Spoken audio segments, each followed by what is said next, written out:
achieved.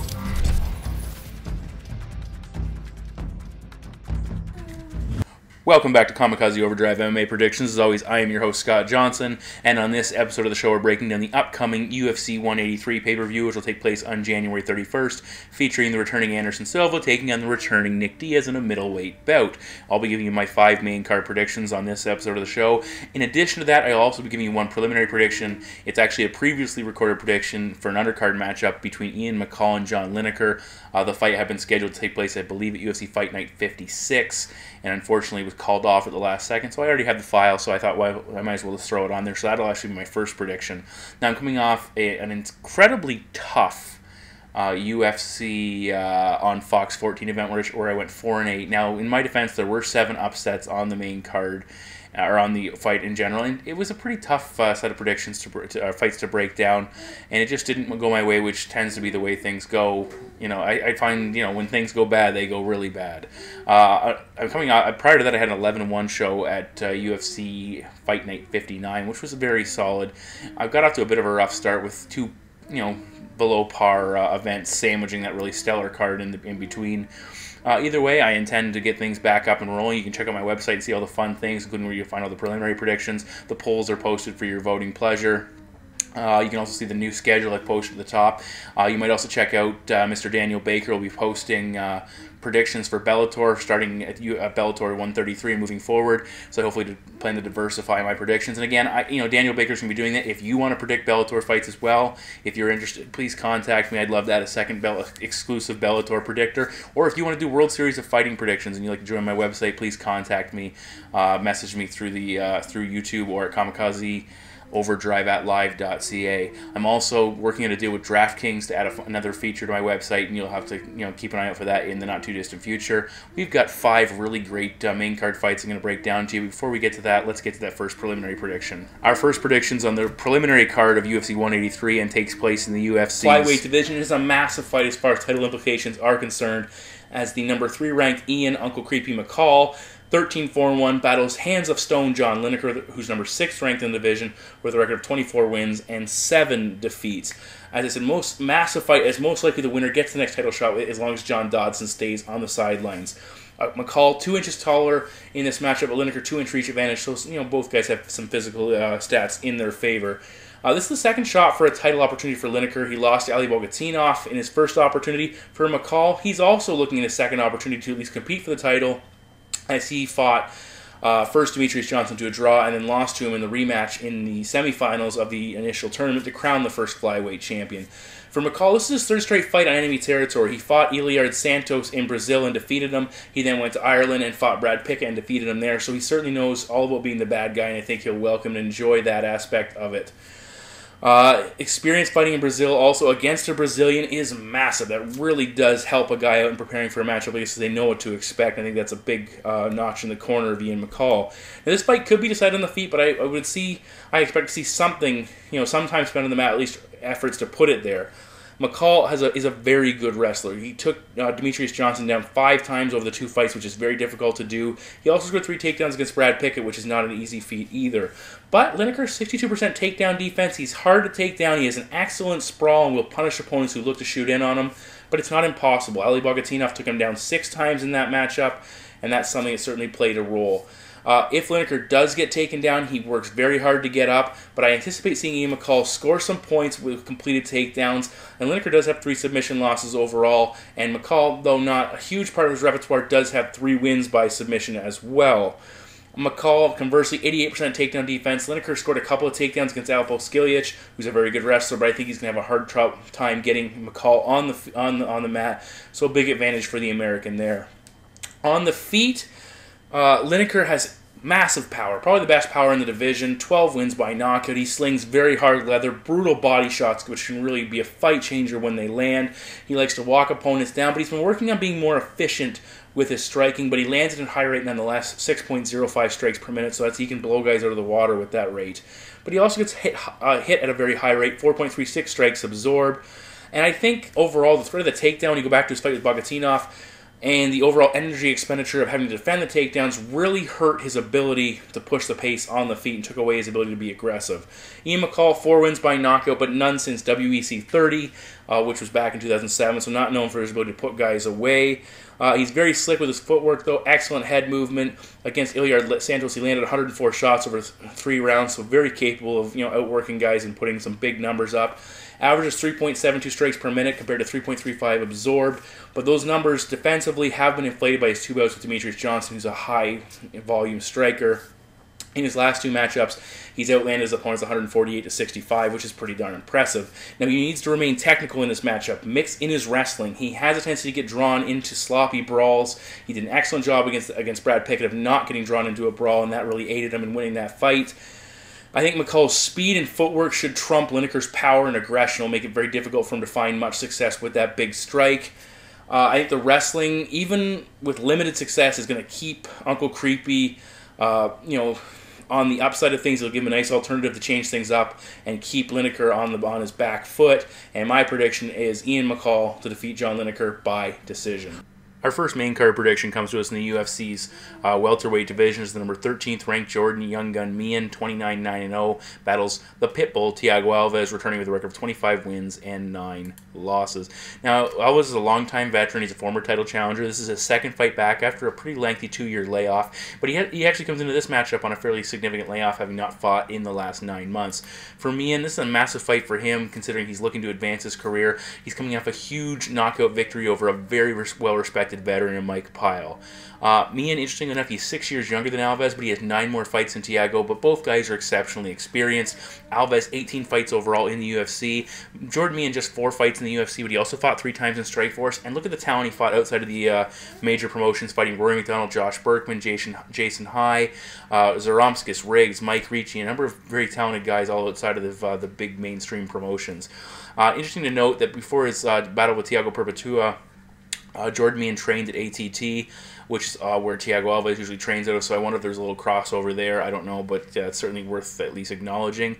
Another thing with Thiago Alves, weight cutting has been an issue in the past, but he appears, especially going into the Seth Pazinski matchup, he appeared to have got it under control and looks to be in the best condition and physical condition of his career.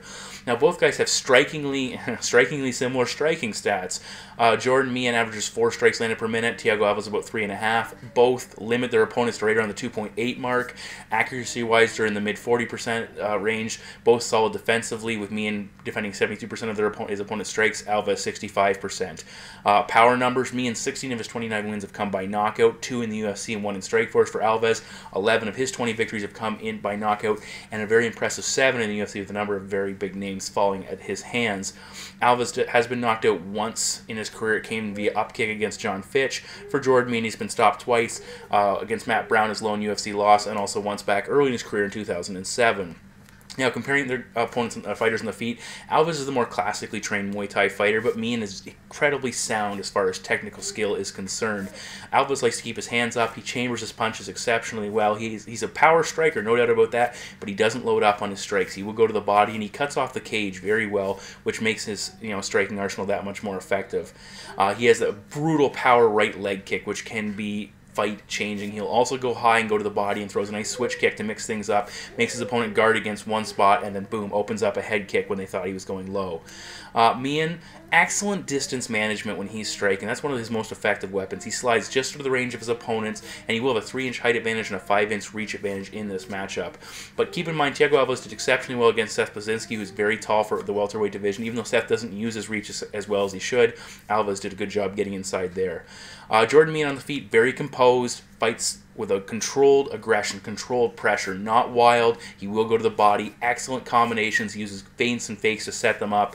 And hard leg kicks as well. Maybe not like on Thiago's level, but still they can have their impact. When Seth Pazinski fought Thiago Alves, he had a lot of success cutting off the cage and pinning Thiago on the wall at points and landing some big strikes. Not enough to really have an influence on the fight, but it showed that method could be there if Jordan Mian looks to employ it. And that's something he needs to do and replicate, but obviously a larger quantity. One concern with the Canadian, though, is that Mian has a tendency not to check strikes. Evangelista Santos landed several unchecked leg kicks back in Strikeforce, landed 24 leg kicks and Miesha was able to fight through it and eventually take him out. But if he does it against Thiago Alves, it's going to be his downfall. Alves, one leg kick can compromise your movement and take away your base. And another thing to keep in mind here, before the Martin Kampmann defeat for Alves, the last 4 men to beat him had a combined 26 takedowns. John Fitch twice, George St. Pierre, and Rick Story. So it shows how important it is to be at Thiago Alves. You must work in your ground game. Unfortunately, Alves has a 66% takedown defense. He's very hard to take down overall. Miesha has a solid single leg. We saw him use it in the past, but he's not a high volume grappler, if you will. If he can get you to the ground, he has hard ground and pound, postures up well and lands. I just don't see it against Thiago Alves with enough consistency to impact this fight. I think Thiago's leg kicks will score and limit Miesha's output, so giving Thiago a double advantage there. And as he slows down, Thiago will simply tee off. And my prediction, Miesha's a tough kid, but my prediction, and it's a bit disappointing. I wouldn't mind seeing Jordan Miesha win, but I've got to go with my head over my heart here. And my prediction is Thiago Alves to defeat Jordan Miesha by decision. We move up 15 pounds in the scale to the UFC's middleweight division as the number 11th ranked Thales Leites and former title challenger, 24-4-0, battles number 14th ranked the Barbarian Tim Boetsch with a current record of 18 wins and 7 defeats. Now both guys currently sit as top 10 to 15 middleweights in that bracket. Now for Tim Boetsch, he's trying to hold on to his ranking after peaking in the top 10 and certainly descending since then. For Thales Leites, he is a former title challenger, but he's on the verge of cracking the top 10. With a win here, he could possibly do it, and he's looking to make some noise in the division. For Leites, 7 straight wins overall, including 4 in the UFC. And the guys he beat outside the UFC in the current win streak, Matt Horowitz, Tor Trang, and Jeremy Horn, all pretty impressive names. He also has wins over Jesse Taylor and Dean Litz during his time away. And overall in his last 11 fights, he's 10-1, which is pretty darn impressive. For Boetsch, 4-fight winning streak when he cut to middleweight initially, but has gone 2-3 since with a questionable decision win. And then a come-from-behind win over Brad Tavares in his last victory. So certainly he's not been a dominant fighter. Now Boetsch's toughness has actually absolutely been a key to his success. After getting beaten by both Tavares and Yushin Okami, he was able to come back in those fights and score the knockout. If he loses both those fights, he has just those 2 questionable wins over Hector Lombard and CB Dalloway to stake a claim to a 2-5 record in his last 7 fights. So consistency for Tim Boetsch has not been his name, but he's certainly still sticking around. Leites is going to have a 1-inch height advantage and a 3-inch reach advantage, but Boetsch is very physically strong, and he clearly seems to have figured out the cut to 185 pounds, at least at this point in his career. It's probably not going to get any better or any worse. Now, the direct path to victory for Tim Boetsch is to turn this fight into a physical slugfest, a tiring brawl. He has 8 wins by knockout, really push the pace, and try and break down Leites early on with his physicality. For Leites, it's drag this fight to the ground. He likes to punch his way into the clinch, very good with takedowns from that position, and start working that grappling game. 13 wins by submission and a very talented BJJ black belt. Now, both guys can operate in the other's realm. Boetsch is a former collegiate wrestler at Lock Haven University, and Leites has greatly improved his striking of late, scoring knockout wins over both Trevor Smith and Francis Carmont. He was the first man to officially KO Carmont, who'd only been stopped once previous by TKO in his career. Now, Boetsch has had some major issues with his defensive wrestling. 54% takedown defense, but he has been submitted twice in his career, once by Phil Davis at light heavyweight, and most recently by Luke Rockhold last April. He gave up 3 takedowns against CB Dalloway, 5 against Mark Munoz, and 2 against Hector Lombard. Additionally, he seems to lose a little bit of his aggression after being, taken down. Understandably so. If he can't fight off his back very effectively, you're not going to be nearly as aggressive on the feet. For Leites, he scored 8 takedowns versus Ed Herman and Tom Watson in those 2 combined fights. He also had 4 against Alessio Sakara in his last matchup before he was cut from the UFC. So he can show he can take opponents down. He has a very heavy top game, and it should be good enough to keep Boetsch on his back for large durations of this matchup. He does work his takedowns from the clinch with a body lock trip combination, but that also brings him into the realm with Tim's strong power striking if he can create some separation, which could be difficult. If you look back at that Brad Tavares matchup, Boetsch was getting pinned on the wall for long durations of that bout, and didn't have much to offer. He was getting out-muscled and out-techniqued, and that forced him, when they did separate, to swing quite wildly because he was desperate to make connections without actually closing the distance. Another thing with Tim is he will try some throws and tosses. I would hope for his sake he doesn't try in this matchup, because routinely he loses position, and that can be costly against a guy like Leites, who you can't get out from underneath of if he does take you down. Big concern here, though, is that Leites will slow down in the later parts of fights, or he has in the past, and Tim Boetsch, we've seen him come back time and time again, land those big shots, and put opponents out, and that could be something here. But you can't really back Tim Boetsch on a puncher's chance, and I think that's what he has here. He's very tough to put away, he's very durable, he's a tough guy, but my prediction is Thales Leites to defeat Tim Boetsch by decision. The midway bout of the main card takes place in the UFC's lightweight division as 24-10-0 Joe Lauzon battles raging Iaquinta, currently holding a record of 10 wins, 3 losses, and a single draw. Now, this is a big fight for both men, but for different reasons. Lauzon certainly showed in his last matchup when he took on and defeated McCall that he isn't done competing at a high level. And for Iaquinta, he's coming up a very solid win over a rising and noteworthy UFC veteran in Ross Pearson, and he wants to keep that momentum going and add another big name to his resume. Now, the numbers in this matchup clearly indicate where both guys want to keep this fight in order to be successful, and, you know, who doesn't want to be successful? You wouldn't be able to tell. I'd want to be successful based on my last prediction performance, but let's move on from that. Iaquinta comes in with a 5-0 record in fights ended by knockout. He's coming off back-to-back knockout wins for Pearson and Rodrigo Dam. He's vastly improved his boxing arsenal. Doesn't have a huge kicking game, but he averages almost 5 strikes landed per minute, which is 1.4 more strikes per minute than Joe Lauzon. Even more concerning for J-Lo is that his striking exchange rate is a negative 2.2, meaning he gets hit more than he hits his opponent. And it gets hit too much as far as I'm concerned, because you can see the damage starting to pile up. Now, Lauzon does have the ability to do damage on the feet. He does have 5 wins by knockout. He did enough damage against McCall to get the doctor to stop the fight, but he also has 3 losses, and he got badly boxed up in the Michael Johnson fight, so he's very vulnerable on the feet. Not indefensible, but certainly vulnerable. Now, the speed and technical approach of Iaquinta is going to give Joe Lauzon problems, as Michael Johnson's did. But Al does tend to get hit at a very high rate, 3.35 strikes landed per minute, or absorbed per minute, which is concerning against an aggressive approach of Joe Lauzon. Lauzon, though, for his best shot at winning this matchup, wants to get the fight to the mat. He has 18 wins by submission compared to Iaquinta, who's 1-3 in bouts ended by submission, with that 1 win coming in his pro debut years ago, and certainly he has not shown any real significant submission arsenal whatsoever in recent times. For Lauzon, he has 7 submission wins in the UFC, including over names like Jimy Varner, Melvin Guillard, and Jeremy Stevens, all very impressive. Striking-oriented fighter as well, we should note that. For Al, he was submitted by Michael Chiesa in the Ultimate Fighter Finals, which was also his UFC debut. He also was tapped out by Canadian Mitch Clark, and he seems to have defensive grappling issues. That Mitch Clark fight, it appeared Iaquinta was well on his way to victory before getting caught.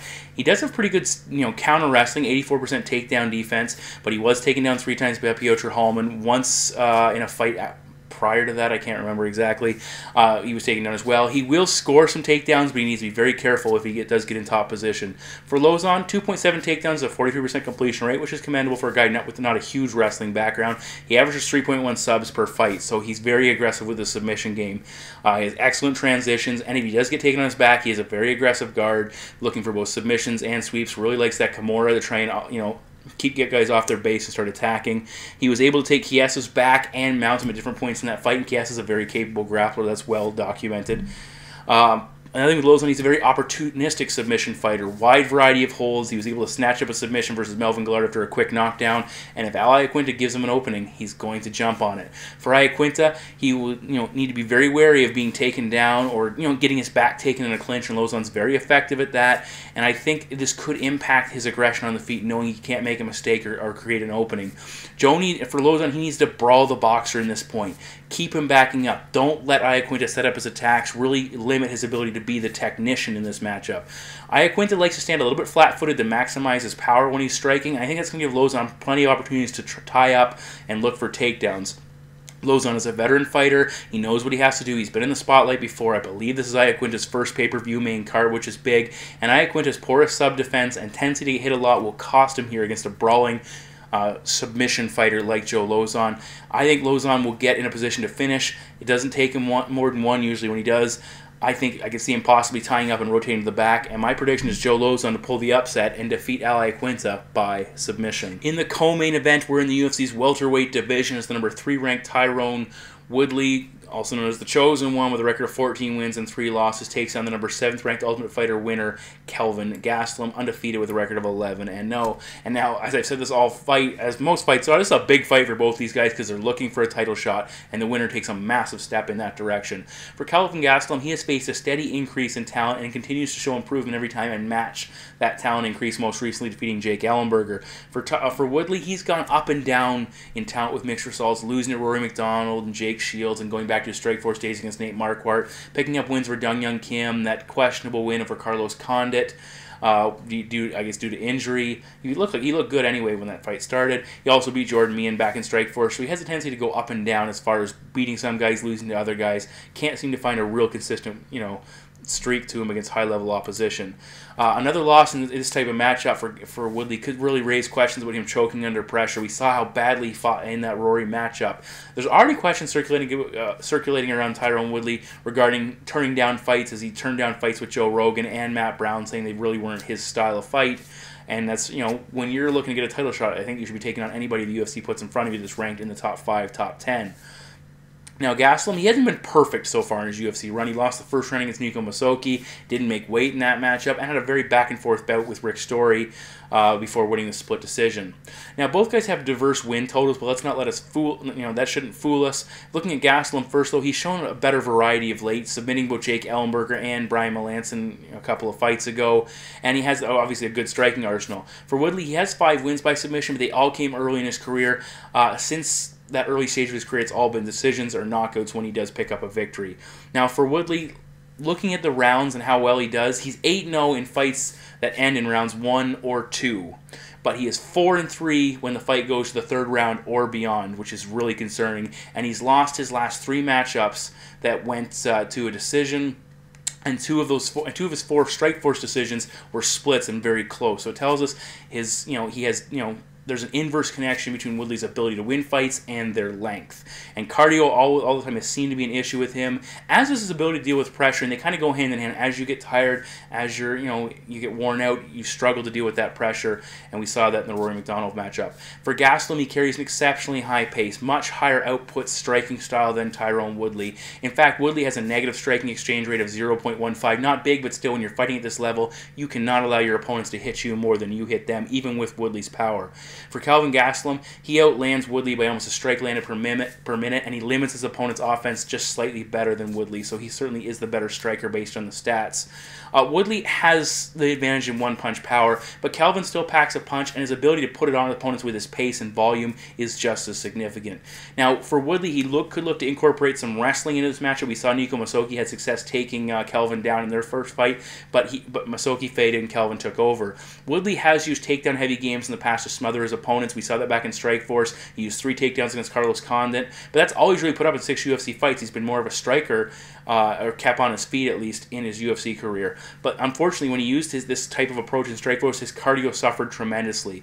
Either way, unless Woodley's able to score the knockout, I think he's going to struggle to keep up with Kelvin Gastelum here. He slows down, he allows his opponent to put set the pace, and he willingly puts us back on the cage. And that Rory McDonald is not the only example. It's certainly the most recent and best example, but I've seen other fights where Woodley gets backed up and really struggles with that pressure and pace of his opponent.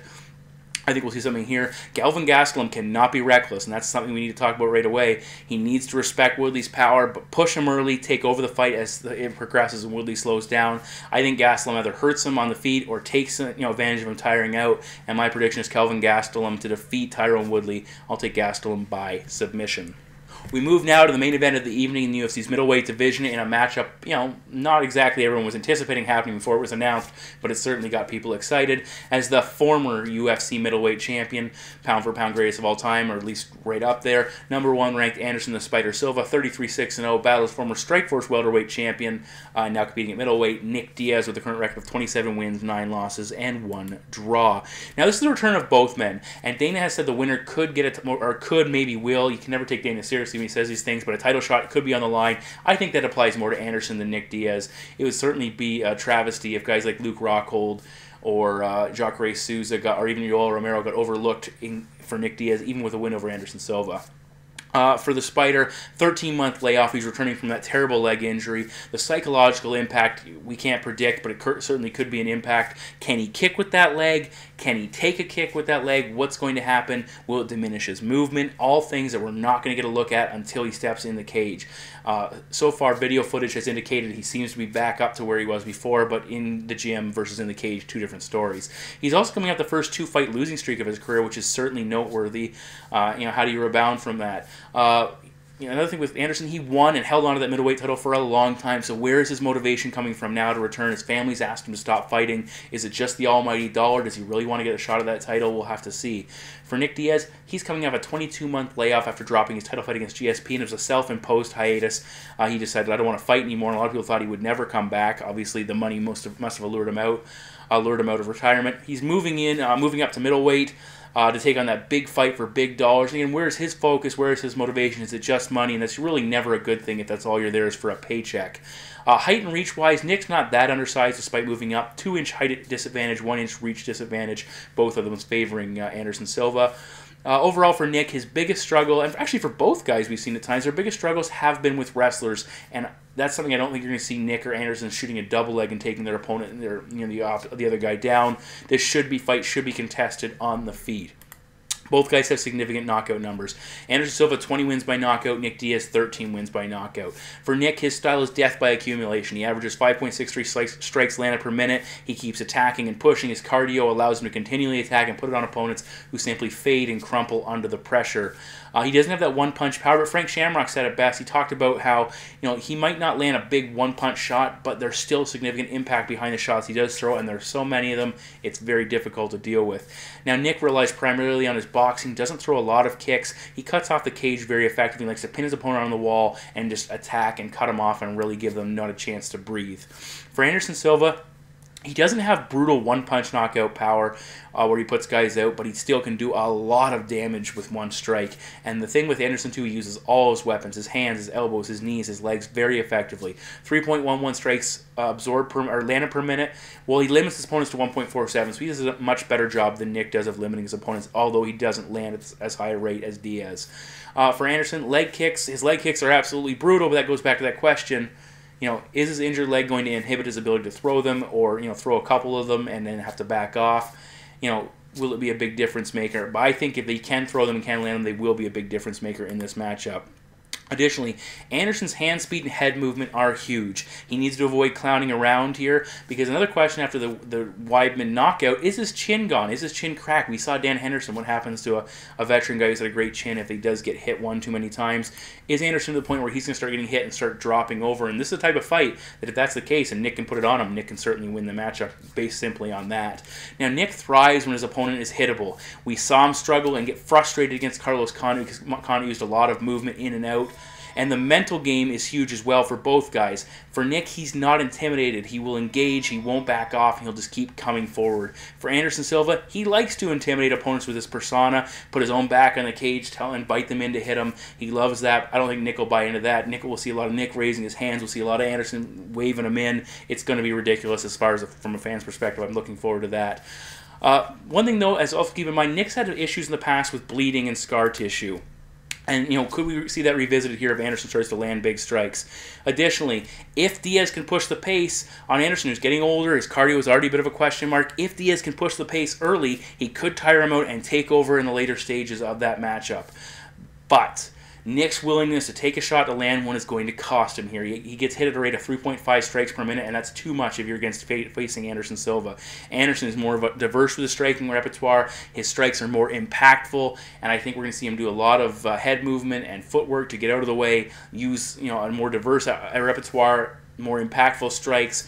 And I know at least one listener out there, I know you're going to be disappointed with this prediction. Probably more than one, but I know one specifically. My prediction is Anderson Silva to defeat Nick Diaz by TKO. So those are my 5 main card predictions, plus one bonus preliminary prediction. All of my other preliminary predictions will be available at kamikazeoverdrive.net. Please check them out. You can see all of you can vote in the polls. You can check out the Bellator predictions for the upcoming UFC 133 event, Bellator 133 event, which will be posted. Also check out the prediction panel. They've been doing a pretty damn good job as well, so please check them out. I'm hopefully going to rebound. The bet packs will be available. I seem to be up and down right now. I'm trying to find some level of consistency. Now, one thing to keep in mind, and I read this on a site, so I can't remember where it was. It actually popped up on my Facebook. Some idiot posted about how poor this event wasn't worth your money, and it makes me wonder. I know it's not the most stacked card on the planet, but at what point what do fans want when you've got a former middleweight champion taking on a former welterweight champion? You've got two top 10 ranked welterweights in the co-main event, two very exciting lightweights, two top 15 middleweights, and two other very good welterweights going at it. Plus a pretty darn stacked preliminary card, but guys are still bitching about this. I'm the first one, or at least one of the first ones, to call the UFC on when they're putting crap together and putting garbage out. But still, I hear a lot of these fans, and you're not a fight fan if you're not excited for this matchup. And I'm not a UFC shrill, so don't bother. It's just a card I'm very much looking forward to. It's got a lot of potential, a lot of good fights, a lot of fight of the night candidates, and honestly, if you're a fight fan, it should be something you're looking forward to this weekend. Nonetheless, as always, thank you for listening. Thank you for understanding, and I apologize for my recent struggles. The last card, I was 11-1 the one fight prior to that, so it's up and down. Either way, let's get it done this weekend. So take care, guys, and I'll talk to you again soon.